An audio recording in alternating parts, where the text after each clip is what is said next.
Hello and welcome to another episode of This, That, and the Other. Today I'm going to be discussing the history of recording and sound media, what I know of it, what I've been able to find out through research. I understand some of you that are in this business may have more information on it, more materials, but when you listen to music today, you listen to it with a DVD. And I know there's other things like iPods, which I'm not as familiar with, but you have the DVD. What preceded the DVD was the audio cassette tape. This is a 2-hour tape, an hour on each side, and what preceded that was the reel-to-reel tape that was played on reel-to-reel tape recorders.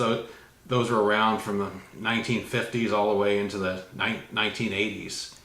And okay, now what preceded the reel-to-reel tape? I mean, from what I saw as a kid, reel-to-reel tape was the first thing, and I didn't know there was anything until I went to a county fair out in Maryland and saw this device called a wire tape recorder. It was on display at an antique show over there. I took a photograph of it. It's reel to reel, and you recorded on wires. The wire goes from one reel to the other. And I wanted to go ahead and give you a little history on the wire tape recorders. The first wire recorder was made in the late 1890s by Valdemar Poulsen, and it was first patented in 1900. Wire recorders for dictation and telephone recording were used during the 1920s and 1930s. Their brief heyday lasted from 1946 to 1954. Improved wire recorders were not only for office use, but also for home use as well. They could accommodate recordings on each side. The earliest magnetic tape recorder was not available in the U.S. until 1948, but at the time it was expensive and bulky. And people continued to use the wire recorders because of that.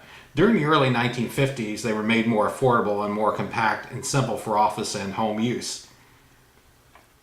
Exceptionally, they were still used for sound recording all the way into the 1960s. Wire recording was also used in some aircraft cockpit voice recorders and flight data recorders beginning in the early 1940s, mainly for recording audio conversations between crewmen and with ground stations. Because steel wire was more compact, robust, and heat resistant than plastic-based magnetic tape, wire recorders continued to be manufactured for this purpose through the 1950s and remained in use somewhere later than that. There were also wire recorders made to record data in satellites and other unmanned spacecraft of the 1950s to perhaps the 1970s. A little history of the wire recorder. Like I said, that picture I took was at a county fair in Montgomery County Fair in Gaithersburg, Maryland, and here's a picture again of the wire recorder. Like I said, I had never heard of it until I actually saw this thing at the fair, but it very interesting history, and just wanted to give it a little history on it. And thanks for watching.